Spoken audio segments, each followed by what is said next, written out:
एक बार की बात है, कॉन्फ्रेंस में एक अंग्रेज ने पूछा कि अब्दुल कलाम कौन है, एक वाक्य में बताइए। तो वहां बैठे एक बच्चे ने जवाब दिया, he is simple Indian who is inexplicable, यानी कि जिसको एक्सप्लेन ही नहीं कर सकते even with the best of the objectives.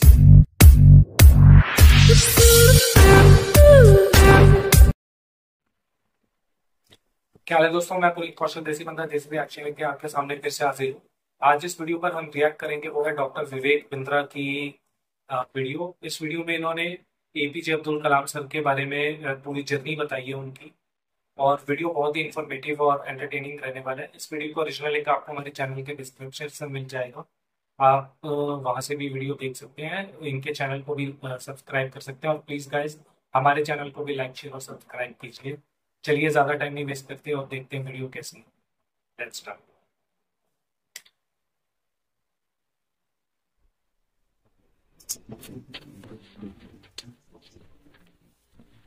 सपने वो नहीं है जो नींद में आते हैं, सपने तो वो हैं जो नींद आने नहीं देते हैं। इंतजार करने वालों को उतना ही मिलता है जितना कोशिश करने वाले पीछे छोड़ के चले जाते हैं। करता रहे तू इंतजार, बन जा आलसी, कुछ नहीं मिलेगा। नमस्कार, मैं Vivek Bindra, founder and CEO बड़ा बिजनेस.com। खड़ा हो गया हूं रामेश्वरम के उस मल्लाह के बेटे, उस मल्लाह के बेटे जिसके एक कान में गीता के श्लोक गूंजते थे और दूसरे कान में डार्विन के सिद्धांत।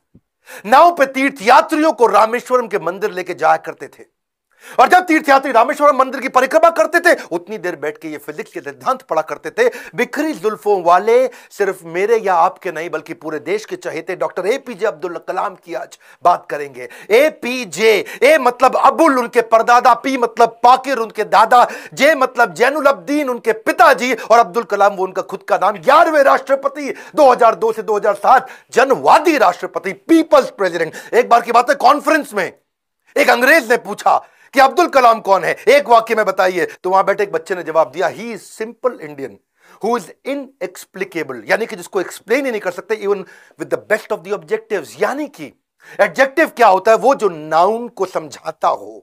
संज्ञा की विशेषता को विशेषण बोलते हैं। दुनिया के सारे विशेषण लगा दो पर उनकी विशेषता को परिभाषित नहीं किया जा सकता। ऐसे थे अब्दुल कलाम। एक बार किसी बच्चे ने उनसे पूछा, सफल होने का क्या मंत्र है? बोले 4 चीजें करनी है, 4 बातें। समझ लो ये वीडियो गेम चेंजर है। 4 बातें। बोला सफल होने के लिए पहले बनाओ बहुत जबरदस्त एम, ग्रेट एम। दूसरा, उस एम के लिए सारी नॉलेज एक्वायर करते जाओ, उसके लिए जो चाहिए नॉलेज एक्वायर कर लो। तीसरा, फिर करो दबा के हार्ड वर्क। और चौथा, परसीवरेंस, हार नहीं माननी है भैया। क्या नहीं माननी? हार नहीं माननी। जीवन को हमेशा ऐसे जियो कि जीवन खत्म होने के बाद भी लोग जिंदगी भर आपको याद रखें, अपनी अपनी जिंदगी तक आपको याद रखें। शुरू से शुरुआत करते हैं। डॉक्टर एपीजे अब्दुल कलाम, 15 अक्टूबर 1931 को उनका जन्म रामेश्वरम के तमिलनाडु में हुआ था।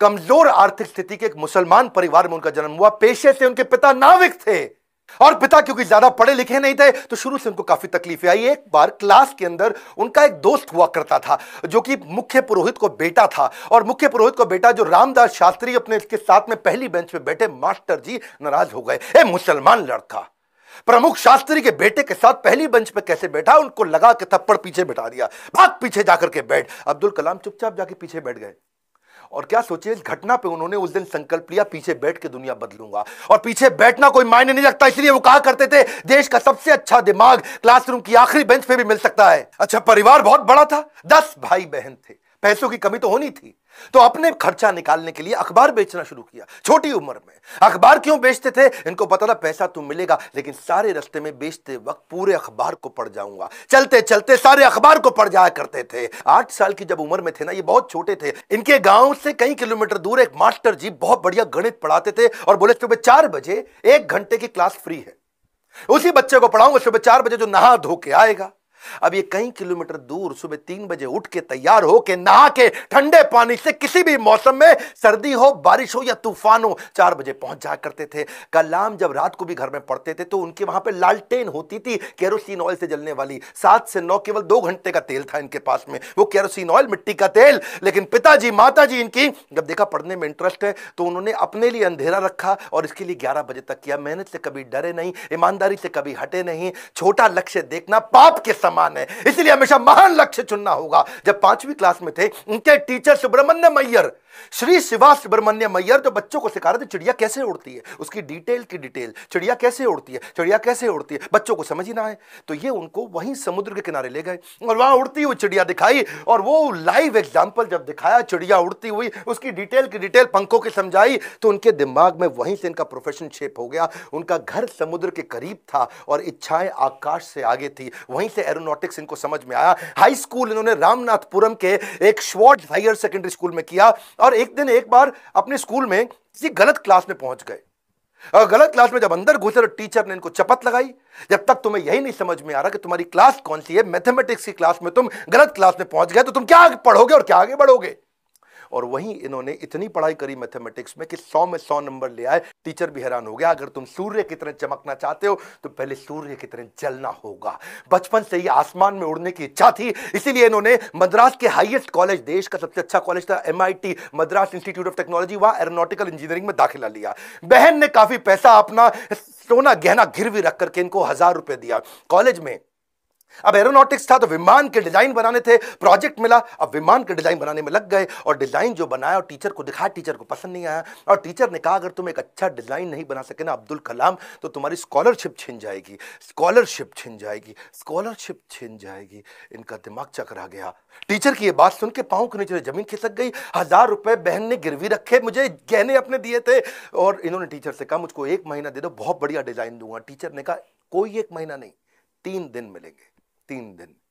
इनका दिमाग हिल गया। उस समय ये घबरा गए थे, स्कॉलरशिप ना छिन जाए। उसके बाद तो उन्होंने 3 दिन ना खाया ना सोए, 3 दिन ना खाया ना सोए, 72 घंटे लगातार उस पर काम किया, जी जान लगा दिया। और जब प्रोफेसर ने देखा डिजाइन, प्रोफेसर भी हैरान हो गए, उनकी आंख में आंसू आ गए, बोला बहुत बढ़िया डिजाइन बनाया। नींद और निंदा पर जो विजय पा लेते हैं उनको आगे बढ़ने से कोई नहीं रोक सकता। जो नींद और निंदा पे विजय पा लेता है उनको आगे बढ़ने से कोई नहीं रोक सकता है। इसके बाद MIT की परीक्षा अच्छे नंबर से उन्होंने पास करी। अब पढ़ाई तो उनकी हो चुकी थी, अगली लर्निंग इनके जीवन से क्या है, फेलियर को हार्ट में और सक्सेस को हेड में घुसने नहीं देना चाहिए। दिल और दिमाग को कंट्रोल में रखो। अब इनके पास 2 इंटरव्यू की ऑप्शंस आई, एक मिनिस्ट्री ऑफ डिफेंस से और दूसरी एयरफोर्स से। इनको कहां जाना था आपको मालूम है, एयरफोर्स में। और जो डिफेंस का था वो दिल्ली में था और एयरफोर्स था देहरादून में। तो दिल्ली होते हुए देहरादून जा रहे थे और वापसी पे इनको दिल्ली आना था। अब जब ये देहरादून गए, वहां पे 25 लोग एग्जाम देने आए वहां इंटरव्यू के लिए, जिनको वहां पे एयरफोर्स में सिलेक्ट होना था। अब 25 में से सीटें थी खाली 8 और इनकी रैंक क्या आई, 9वीं। फेल हो गए, वहां पे 1 नंबर से पीछे रह गए। 8 लोग सिलेक्ट हो गए, ये वहां रह गए। देहरादून से जब उतरते हैं सबसे पहले आता है ऋषिकेश। ये ऋषिकेश गए, वहां इनको मिले स्वामी शिवानंद। स्वामी शिवानंद तो बहुत पॉपुलर है, आज भी ऋषिकेश में उनके कई मठ हैं। तो इन्होंने शिवानंद के जाकर के अपनी तकलीफ बताई। उन्होंने इनको गीता पढ़ने के लिए जब बताया और इनसे कहा कि अगर ख्वाहिश आपके दिलो जान से निकले, पवित्र हो और उसमें शिद्दत हो, तो कमाल की एक अजीब सी ताकत होती है उसके अंदर। इसीलिए जो तुमने सोचा है वो होगा, तुम विश्वास से रखो। ये गीता का लर्निंग था। यम यम तम तम, जैसा जैसा वैसा वैसा। यम यम वापी स्मरण भावम, जहां तुम्हारा स्मरण और भाव होगा तुम वैसे पक्का बन जाओगे। कलाम उसके बाद जब दिल्ली लौट के आए अपने गुरु से मिलने के बाद, तो वो मिनिस्ट्री ऑफ डिफेंस की नौकरी बची थी, DRDO की। किसको पता था वही DRDO इनके देश को आगे बढ़ाने में सबसे कारगर होगा। ये वहां प्रमोट हुए और किनके साथ, डॉक्टर विक्रम साराभाई की टीम में आ गए। आप चाहते हैं डॉक्टर विक्रम साराभाई पे भी हम वीडियो बनाएं। ये पेट्रियोटिक थे, अपॉर्चुनिस्टिक नहीं थे। अब्दुल कलाम विशेष व्यक्ति थे। 1963 में विक्रम साराभाई की टीम से इनको सिलेक्ट किया गया कि इनको नासा भेजो भैया ट्रेनिंग के लिए। ये 6 महीने की ट्रेनिंग के लिए नासा गए। नासा समझो भैया, नासा अमेरिका सबसे बड़ी संस्था जिसमें ये आगे बढ़ना चाहते थे। नासा इनको देख के चौंक गया, बोला यार लड़का बहुत जबरदस्त है। और इनको क्या बोला, भाई तू बहुत चैंपियन है, मेरी बात सुन, तुझको दे रहे अमेरिकन सिटीजनशिप, यहीं रह जा, तनख्वाह देंगे इंडिया के 5 गुना ज्यादा, अमेरिकन सिटीजनशिप, यहीं किसी गोरी से शादी कर, ओए होए जिंदगी में आराम ही आराम। अपनी ऑटोबायोग्राफी, आत्मकथा में इन्होंने बताया कि एक बार के लिए इनके मन में भी विचार आया कि क्या मैं यहां रुकूं या नहीं रुकूं। वो बहुत चुनाव करना कठिन था कि आदर्शों की ओर चला जाए या माला माल होने के अवसर को गले लगाया जाए, या पैसों और करियर के लिए इन्होंने सोचा विदेश नहीं जाएंगे, देश सेवा के इस अवसर को नहीं गवाएंगे। लौट के देश आ गए। डिफिकल्टीज हमेशा आपकी सफलता के रास्ते में आएंगी। अगली कहानी, काफी डिफिकल्टीज आई जब इन्होंने शुरुआती टीम साइंटिस्ट की इसरो में ज्वाइन करी। वो क्या कहते हैं, देखो लर्निंग समझना, इन्होंने हमेशा डिफरेंशिएट किया, रियल प्रॉब्लम अलग है, इनकन्वीनियंस अलग है। प्रॉब्लम और इनकन्वीनियंस अलग अलग चीजें होती हैं। अगर आपके घर में भैया आग लग जाए, घर में आग लग गई, धू धू के घर जल रहा है, और उसी वक्त आपकी गर्दन भी टूट जाए, हाथ भी टूट जाए, पांव भी टूट जाए, उसको बोलते हैं आप मुसीबत में हैं। बाकी सब कुछ केवल सामान्य असुविधाएं होती हैं। इनके जीवन में इन्होंने असुविधा पे ध्यान नहीं दिया, रियल प्रॉब्लम्स पे ध्यान दिया। असुविधा बहुत आई क्योंकि ये शुरुआती टीम में इसरो की ज्वाइन किए थे। जिंदगी में जितनी बड़ी मुश्किलें होंगी और उन पर अगर आपने काबू पा लिया तो उतना ही बड़ा आपका नाम भी होगा। जब इन्होंने ज्वाइन किया वहां शुरुआती दिनों में तो सेंट मेरीज चर्च था, कुछ नहीं दिया गया, कोई इन्वेस्टमेंट नहीं थी वहां पे। सेंट मेरीज चर्च को इन्होंने अपना ऑफिस बनाना पड़ा इनको। वहां सारे साइंटिस्ट इंजीनियर जो नासा से ट्रेन होकर आए थे वो चर्च में बैठ के ऑफिस में बैठे, और बीच पे उन्होंने समुद्र के किनारे अपना रॉकेट का लॉन्च पैड बनाया, और जो अस्तबल होता है या बल्कि कैटल शेड जो गौशाला होती है वहां की लेबोरेटरी बन गई। बिशप जो चर्च के फादर थे उनके घर को इन्होंने अपना वर्कशॉप बनाया। साइकिल पे और बुल्लक कार्ट पे, बुल्लक कार्ट समझते बैलगाड़ी है जी, धीरे धीरे चक्का चलता या खुद ही साइकिल पे रॉकेट रख रख के ले जा रहे थे। रॉकेट के छोटे छोटे पार्ट, सैटेलाइट, आज भी फोटोग्राफ्स हैं। सारी डिफिकल्टीज के बीच में इन्होंने पहला साउंडिंग रॉकेट 1963 में लॉन्च किया था।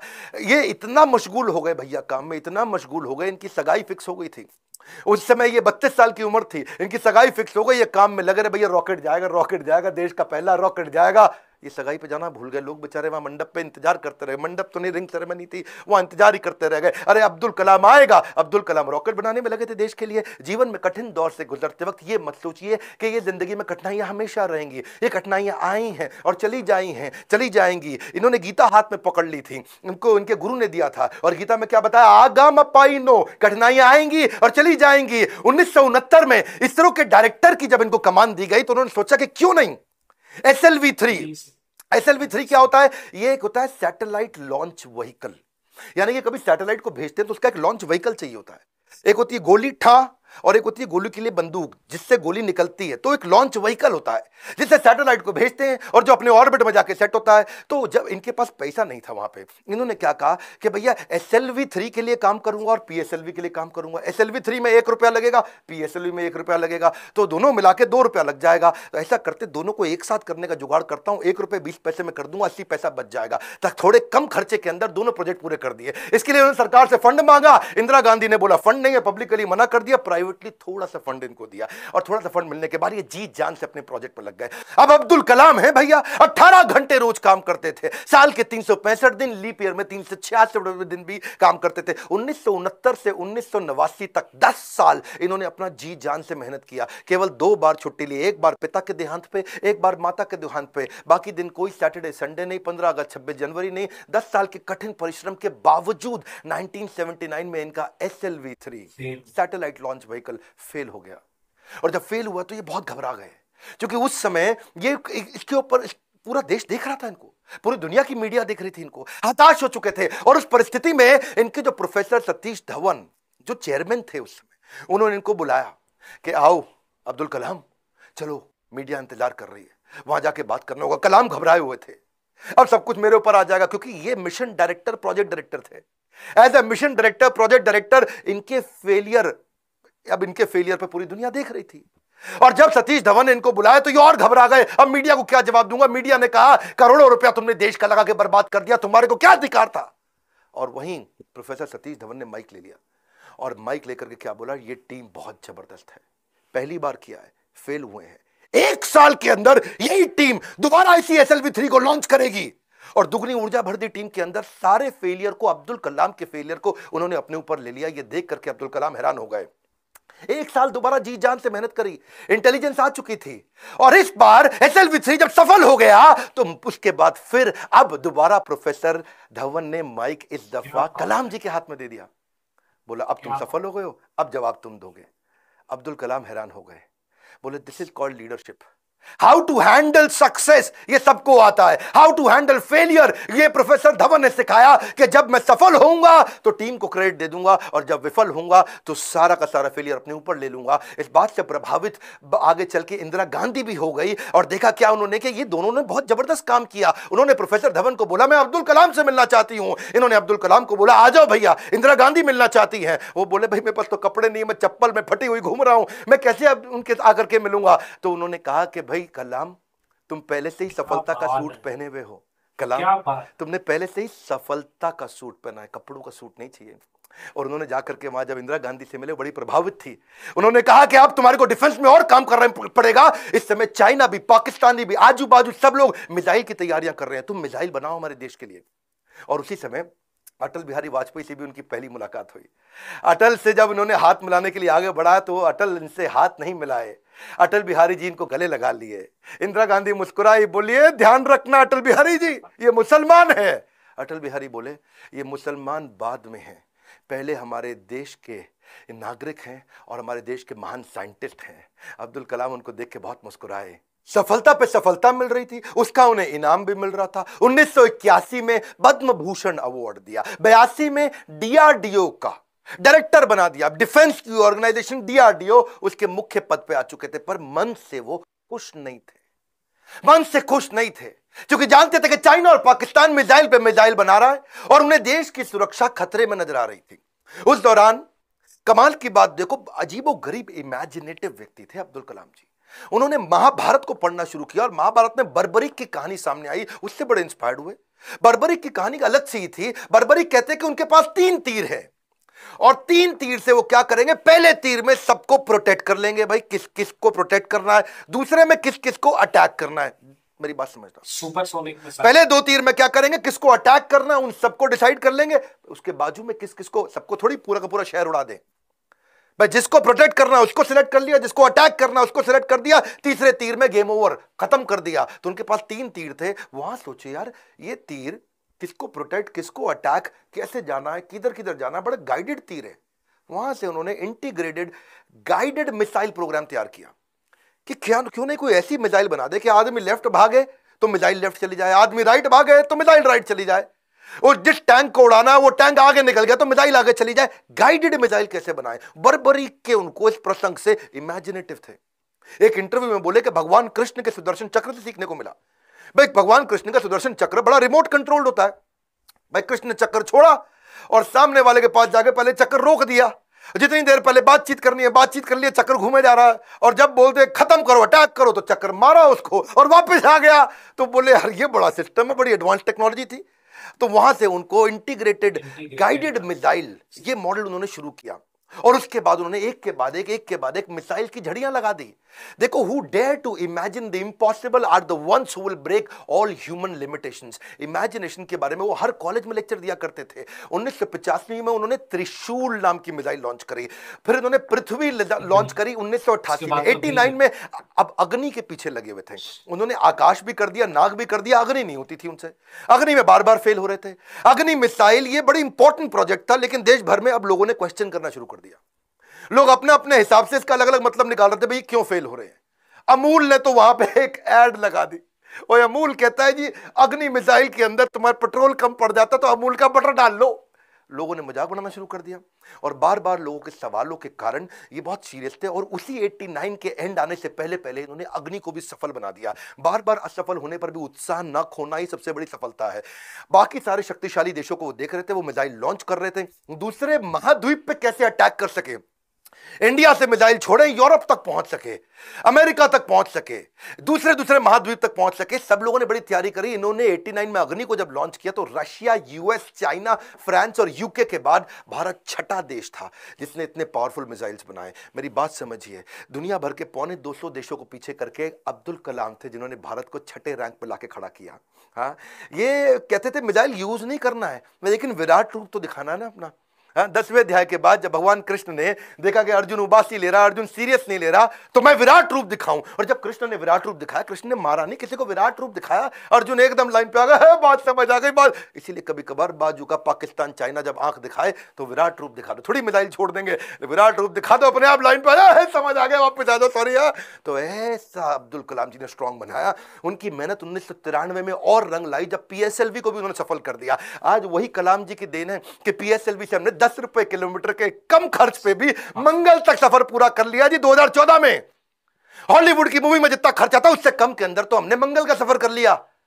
2017 में ये अब्दुल कलाम जी थे जिनके चलते 104 सैटेलाइट एक रॉकेट से लॉन्च किए। दुनिया में सबसे सस्ता अफोर्डेबल प्रोग्राम ये अब्दुल कलाम जी की देन थी। 1979 में वही कलाम थे, वही भारत था, कोई देश मदद नहीं कर रहा था। ये 1979 था और आज 2017 में ये कलाम जी की देन है जब दुनिया भर के देश इंडिया के पास आए, भाई हमारा भेज दो यार, अपने रॉकेट में हमारा भी भेज दो। हमने यूएस की मदद करी, नीदरलैंड की करी, स्विट्जरलैंड की करी, इजराइल की करी, कजाकिस्तान की करी, यूएई की करी और हमारे 100 मिलाकर के 104 सैटेलाइट एक साथ भेजे थे। यह अब्दुल कलाम जी की देन है। अच्छा वापस चलते हैं 93 के पीएसएलवी, जब उन्होंने इसको सफल बनाया उसी समय न्यूक्लियर पावर की बातचीत दुनिया भर में बहुत हो रही थी। इन्होंने देखा कि भाई अमेरिका धमकियां भी बहुत दे रहा था। अब बात यह है कि धमकियों से डरना पुरुषार्थ से बेईमानी है और जो देश के लिए कुछ भी कर गुजरे वही सच्चा हिंदुस्तानी है। कलाम जी सच्चे हिंदुस्तानी थे। उन्होंने 3 तरकीबें अपनाई।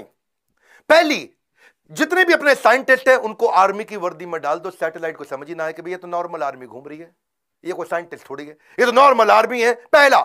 दूसरा, जब भी ये कोई काम करेंगे उसी समय के बीच में करेंगे जब एक सैटेलाइट जाएगा और दूसरा आने वाला, उसके बीच में कर लेंगे। एक आएगा एक जाएगा, उसके बीच में कर लेंगे। एक आएगा एक जाएगा, उसके बीच में कर लेंगे।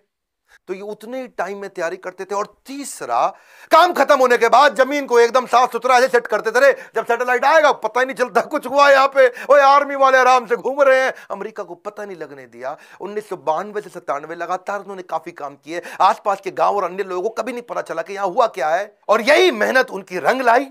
1998 में भारत ने ऑपरेशन शक्ति के नाम से परमाणु परीक्षण कर दिया, चुपचाप कर दिया। आज इन्हीं प्रयासों से भारत परमाणु समृद्ध बन पाया है। 5 देश थे उस समय में, फ्रांस था, यूएस था, रशिया, यूके और चाइना। ये 5 देश थे। हमें किसी से दिक्कत नहीं थी, हमें चाइना से दिक्कत थी, क्योंकि चाइना चुपचाप उस समय पाकिस्तान को भी परमाणु शक्ति दे रहा था। वो तो आपको पता ही है जी, है वो तो उसका नाजायज, मैं ज्यादा नहीं बोलूंगा। तो उसके चक्कर में, पाकिस्तान और चाइना के चक्कर में यहां इंडिया ने काम पूरा कर दिया। उनके लगातार प्रयासों के चलते 1997 के अंदर उनको भारत रत्न दिया गया। 41 साल तक उन्होंने भारत की सेवा करी। 1999 में वो रिटायर हुए। उन दिनों वाजपेयी जी एक्शन में चल रहे थे इधर, यहां ये रिटायर हुए, वाजपेयी जी एक्शन में। उन्होंने फोन मिला दिया, ओ हाँ भी कलाम जी बात सुनो यार, अपना मंत्रिमंडल हम बना रहे हैं, तुम्हारे को हम मिनिस्ट्री देना चाहते हैं, आ जाओ यार।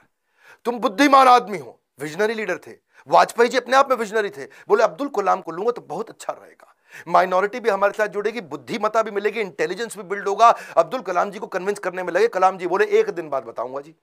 1 दिन बाद कलाम जी ने फोन कर दिया कि जी मैं अस्वीकार करना चाहता हूं। और मिल करके फिर जाके बोला कि मुझको एक नई पीढ़ी तैयार करनी है जो भारत को विश्व गुरु बना सके। एक नई पीढ़ी तैयार करने के लिए मैं कॉलेजेस में पढ़ाना चाहता हूं। अपनी टीचिंग के प्रोफेशन के लिए अन्नामलाई यूनिवर्सिटी तमिलनाडु साउथ वापस चले गए।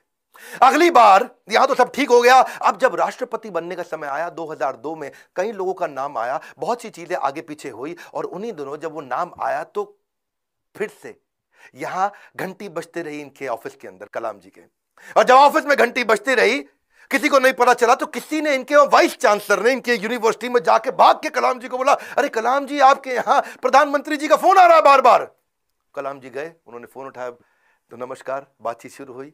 तो वाजपेयी जी ने कहा, देखिए एक रिक्वेस्ट करूंगा, अब मना नहीं करना, पिछली बार आपने मना किया था, अब नहीं करना। तो कलाम जी ने पूछा, कहिए क्या रिक्वेस्ट है। वाजपेयी जी बोले, हम आपका नाम देश का राष्ट्रपति बनाने के लिए रिकमेंडेशन देना चाहते हैं, आप हाँ कर दीजिए।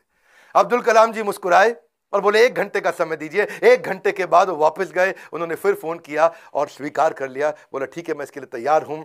अब कलाम जी का राज्य अभिषेक होना था, जैसे भगवान राम का राज्य अभिषेक हुआ 14 साल के वनवास के बाद में। और भगवान राम जब वापस आए और उनका अभिषेक, तो अभिषेक के समय पर उनके भाई ने उनसे पूछा कि आप किस किस को राज्य अभिषेक में बुलाना चाहते हैं। तो भगवान ने बोला 14 साल में था नहीं, मेरे यहाँ कोई दोस्त है नहीं, और जो हमारे दोस्त थे उन सबको आप जानते ही हैं, आपने सबको इन्वाइट कर ही लिया होगा। और इतने में भगवान राम ने कहा, हाँ पर इस वनवास के दौरान मेरा एक दोस्त बना था। वही शुरुआत के जो साल थे, उन दिनों एक नाविक हमें नदी पार कराया करता था, केवट। वो केवट ने हमारी बहुत मदद करी है, वो हमारा मित्र है। उस केवट को बुला के लाओ राज्याभिषेक में। और केवट को लाके सबसे आगे भगवान राम के उस राज्याभिषेक में बुलाया गया था। ठीक उसी प्रकार जब अब्दुल कलाम जी से पूछा गया कि अब आपका भी राज्याभिषेक हो रहा है, you are going to become president of India, और कलाम जी ने कहा, आपने जिस जिसको बुलाना था सबको बुला लिया है, मेरे 2 ही मित्र हैं। जब मैं साउथ में रहा करता था तो उस समय एक मोची जो मेरे जूते बांधने में फटे जूते होते थे, उसने मेरी बहुत मदद करी, वो मेरा मित्र है, उसको बुला लीजिए। और एक ढाबे वाला जिसने उनको खाना खिलाया और कभी कभी 2 रोटी एक्स्ट्रा भी खिलाई, बोला उनको दोनों को जरूर बुला लीजिए। विनम्रता के उदाहरण खत्म थोड़ी होंगे। आमतौर पर जब व्यक्ति बड़ा होता है या राष्ट्रपति बन जाता है तो कहीं कहीं ट्रक लेकर के राष्ट्रपति भवन जाता है और कहीं मल्टीप्लाइड एक्स्ट्रा ट्रक लेकर के बाहर निकलता है। पर अब्दुल कलाम जी केवल एक मात्र ऐसे राष्ट्रपति थे जो 2 सूटकेस से भवन में गए थे और निकलते वक्त 2 ही सूटकेस लेकर के भवन से वापस आए थे। उनकी कुल संपत्ति में क्या था? कुछ नहीं था। एक रामेश्वरम में उनका पैतृक घर जो उनके पिता ने बनाया था, 2500 उनकी किताबें, एक वीणा जिसको बजाने में उनको बड़ा आनंद आया करता था, वीणा बहुत बजाते थे, एक उनकी कलाई की घड़ी, एक सीडी प्लेयर जिसमें वो भजन सुना करते थे, एक लैपटॉप था, 6 कमीजें जिनमें 3 तो डीआरडीओ की दी थी, 3 उनकी खुद की थी, 4 पैंट थी टोटल जो 2 डीआरडीओ की दी थी, 2 उनकी खुद की थी, 3 सूट थे और 1 जोड़ी जूता। हाँ, लेकिन उनके पास खास बात क्या थी? 40 डॉक्टरेट थी। खुद पीएचडी की पढ़ाई कभी नहीं करी, कोई मेडिकल पीएचडी की पढ़ाई नहीं करी, पर जिस यूनिवर्सिटी जाते थे लोग उन्हें डॉक्टरेट देते थे। लॉ, इंजीनियरिंग, साइंस, कितनी तरह की doctorate, Padma Bhushan, Padma Vibhushan, Bharat Ratna, Veer Savarkar award, Ramanujan award, कई प्रकार के इनको अवार्ड मिले। उनकी एक खास बात मैं जरूर बताना चाहूंगा, हालांकि वो मुसलमान थे लेकिन वेजिटेरियन थे। उनका बड़ा प्रेम था। एनिमल्स आर एंजल्स विद फर। पक्षी जगत पर्यावरण का सूचक होता है। कलाम जी क्या कहते थे? वो पर्यावरण का सूचक है और अगर वो मुसीबत में है तो समझ लेना कि अब हमारे भी बुरे दिन दूर नहीं है। एक बार उनको जो डीआरडीओ की उनकी दीवार हुआ करती थी ना बाउंड्री की, तो उनको बोला गया सिक्योरिटी के लिए कांच वांच लगा दो। बोला बिल्कुल नहीं, ये बर्ड्स के लिए बड़ा हार्मफुल हो सकता है। उन्होंने मना कर दिया। और जिस समय वो प्रेसिडेंट बने थे, बाद में जब वो राष्ट्रपति भवन के अंदर मुगल गार्डन में जब वॉक किया करते थे ना, तो वो एक मोर को देखा जो ना मुंह खोल पा रहा ना बंद कर पा रहा है। स्पेशली उन्होंने वेटनरी डॉक्टर को बुला के देखा तो देखा मोर के गले में ट्यूमर है, ना मुंह खोल पा रहा है ना मोर मुंह बंद कर पा रहा है। उन्होंने इसका इलाज कराया। एक लीडर की महानता का इसी बात से पता चलता है कि वो किन लोगों की मदद कर रहा है जो बदले में उन्हें कुछ नहीं दे सकते। जब कोई लीडर ऐसे लोगों की मदद करता है जो बदले में कुछ नहीं दे सकता, वही एक महान लीडर की निशानी है। अच्छा, अब्दुल कलाम जी की एक बात मेरे दिल को छू गई। वो परिवारवाद नहीं राष्ट्रवाद में बिलीव किया करते थे। जब वो राष्ट्रपति भवन में थे, See, he's a man of principle and therefore is always respected everywhere. उनके क्योंकि जो भाई थे ना, उनको बहुत प्रेम करते थे, बहुत प्रेम करते थे अपने भाई से, बचपन से ही प्रेम था। और उनके अपने सगे भाई का पोता दिल्ली के अंदर मुनीरका में किराए के कमरे पर रहा करता था। 2006 में जब कलाम ने एक दफा सारे परिवार को इनवाइट किया, क्योंकि उनका कोई परिवार वहां रहता नहीं था, वो राष्ट्रपति भवन में अकेले रहते थे। और जब एक बार उन्होंने सारे परिवार को बुलाया राष्ट्रपति भवन में, तो वो लोग 8 दिन तक रहे। और सारे परिवार, क्योंकि 10 भाई बहन थे ना, तो 52 लोग आए। और कलाम जी ने देखा बहुत खर्चा हो रहा है, तो उन्होंने चाय की प्याली तक का हिसाब रखना शुरू किया। सब लोगों को उन्होंने अजमेर शरीफ प्राइवेट बस करके भेजा, उसका भी हिसाब रखना शुरू किया। उन्होंने अपने अकाउंटेंट से सारा हिसाब बनवाया और बोला कि ये कितना बना, तो देखा 3,52,000 रुपए का चेक उन्होंने अपनी तनख्वाह से काट के दिया। और क्या कहा कि राष्ट्रपति भवन की जिम्मेदारी केवल राष्ट्रपति की होती है, पूरे परिवार की नहीं होती है। अब्दुल कलाम जी इतने विनम्र व्यक्ति थे। विनम्रता ताज के बिना राजसी गौरव है, वो ऐसी चीज है। महान व्यक्ति की महानता ही उसकी नम्रता है। डॉक्टर कलाम को एक बार आईआईटी बीएचयू के अंदर चीफ गेस्ट के रूप में इनवाइट किया गया, और जब वहां पे आए तो वहां पे 7 कुर्सियां थी। बीच वाली कुर्सी थोड़ी ऊंची थी, और जो बीच वाली कुर्सी ऊंची क्योंकि वो राष्ट्रपति थे, उनको बैठना था। उन्होंने बोला ना ना ना, कुर्सी हटाओ, बराबर की कुर्सी लगाओ। तो बोले नहीं सर, ये स्पेशल कुर्सी है हमारे चीफ गेस्ट के लिए। तो वो समझ गए कि चीफ गेस्ट कौन होते हैं भैया, जो एजुकेशन में महागुरु है वही है। तो उन्होंने वाइस चांसलर को बोला आप आइए बैठिए। वाइस चांसलर घबरा गए, बोला राष्ट्रपति आप हैं, you are the first person of our country, आप बैठेंगे। बोला बिल्कुल नहीं। फिर उन्होंने अपनी कुर्सी हटवाई, बराबर की कुर्सी पे बैठे। कलाम जी ऐसे थे, ईमानदारी एक जादुई गुण है। यदि आपका हृदय ईमान से भरा है तो शत्रु का पूरा संसार आपके साथ खड़ा है। कहते हैं कि कोई भी पैतृक संपत्ति, माता पिता की दी हुई कोई भी पैतृक संपत्ति ईमानदारी के बराबर आपको अमीर नहीं बना सकती। सबसे ज्यादा अमीर व्यक्ति वही जो ईमानदार है। पूरा संसार आपके साथ खड़ा है। कलाम साहब तो एवर यूथफुल थे। 70 साल की उम्र में youth icon of the year का अवार्ड उनको मिला। हमेशा जीवन में भगवत गीता और कुरान दोनों साथ में रखते थे। 83 वर्ष की उम्र में उन्होंने रिटायर नहीं किया, रिट्राई किया। He was not tired, he was inspired, he was not tired up, he was fired up। आंखों में रोशनी तो उनकी कम हो रही थी, पर युवाओं के भविष्य को रोशन करने में लगे थे। उनके शरीर के पांव के कदमों की गति कम हो गई थी, पर देश की समृद्धि की गति को बढ़ाने में लगे हुए थे। एक असाधारण, एक अनोखा, अस्वाभाविक, अलौकिक व्यक्तित्व के 2015 में हमेशा के लिए हमको अलविदा करके चले गए। और कहां गए? उसी IIM शिलोंग के अंदर आखिरी लेक्चर देते देते वक्त जैसे क्षत्रिय अपने युद्ध के मैदान में लड़ाई करते हुए वीर गति को प्राप्त करता है, ऐसे ही IIM शिलोंग के अंदर लेक्चर देने के बाद तुरंत वहीं लेक्चर देते वक्त जो कल था वो आज नहीं है, जो आज है वो कल नहीं होगा, वैसे ही इस ब्रह्मांड में दूसरा कोई कलाम नहीं होगा। स्विट्जरलैंड जैसा देश जो साइंटिफिक रिसर्च के मामले में 8वें पायदान पे आता दुनिया में, और जब वो 26 मई कलाम स्वयं जब उनके देश गए थे तो वही स्विट्जरलैंड उसको साइंस डे के रूप में मनाता है। यूएन उनके जन्मदिन को यूएनओ कहता है कि इसको हम वर्ल्ड स्टूडेंट डे के रूप में मनाते हैं। बन जाती है परिभाषा भारत के सम्मान की जब जब बात होती है श्री APJ अब्दुल कलाम की। अब्दुल कलाम जी रेस्ट इन पीस नहीं है, बट रेस्ट इन मी है। अब्दुल कलाम जी आप लौट गए, आप कैसे आएंगे? अगर आप नहीं आएंगे तो आपके शिक्षा के रूप में तो आप हमारे साथ हैं। आज बड़ा बिजनेस भी, इतने सारे बिलियनियर प्रोफेसर हैं, आप हमारे प्रोफेसर नहीं है लेकिन आपकी शिक्षाओं को हमने प्रोफेसर बनाया है। आज बिलियनियर प्रोफेसर के साथ अफोर्डेबल तरीके से सबको सिखा रहे हैं। आज कलाम साहब भी अगर हमारे प्रोफेसर होते तो कितनी ताकत बढ़ जाती, पर उनकी लर्निंग को तो प्रोफेसर बना सकते हैं। एक ऐसा व्यक्ति जो मिट्टी के तेल में पढ़ करके जीवन बिताया, जिसने हाथ में फिजिक्स की किताब, जिसने दिन रात पढ़ाई करी, अखबार बेचते बेचते पढ़ना सीखा। और हाँ, 23 जनवरी को सुभाष चंद्र बोस जी का जन्मदिन है। क्या आप उनके बारे में वीडियो देखना चाहते हैं? कमेंट बॉक्स में बताइए। सरदार पटेल के विषय में वीडियो देखना चाहते हैं? कमेंट बॉक्स में बताइए। शेयर करिएगा इस वीडियो को। वो क्या एक गाली देता है ना कि कोई मिनाटी खूब गाली देके मिलियन सब्सक्राइबर बनाता है, बच्चों को लगता है कूल है।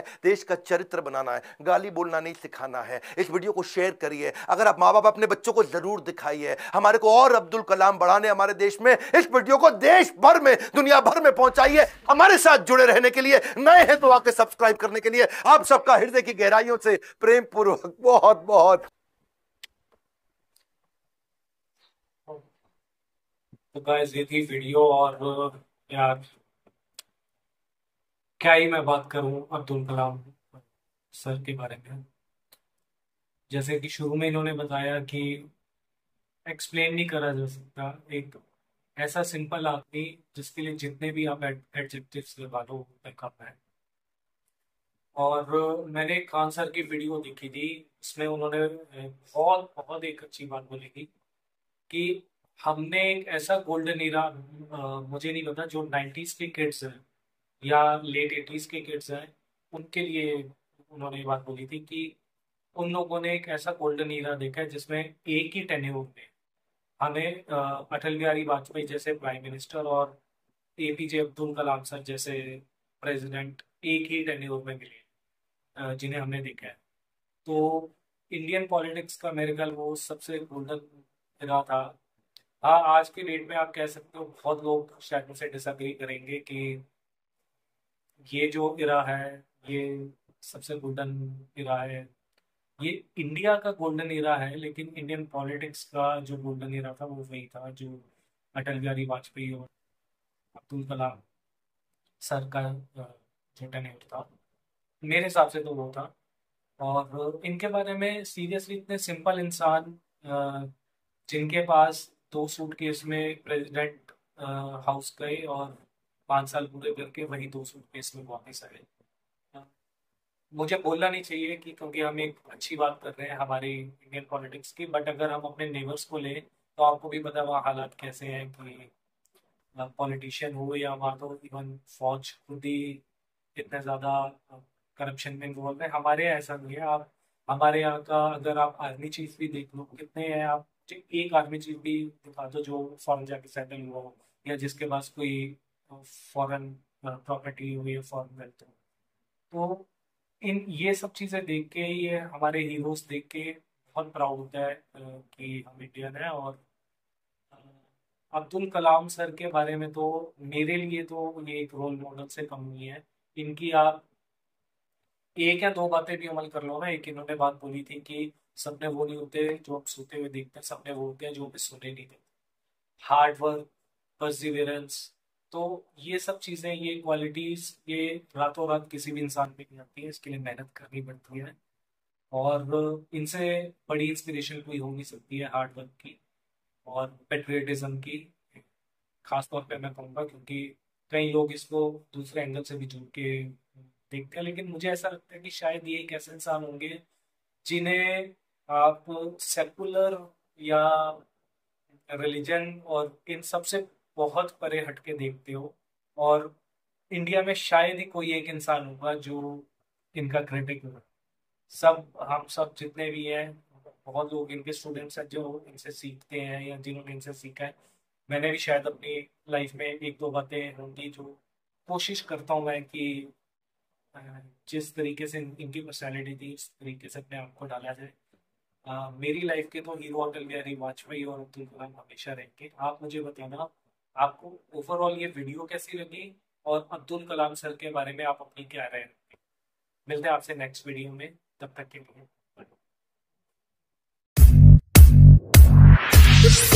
bye।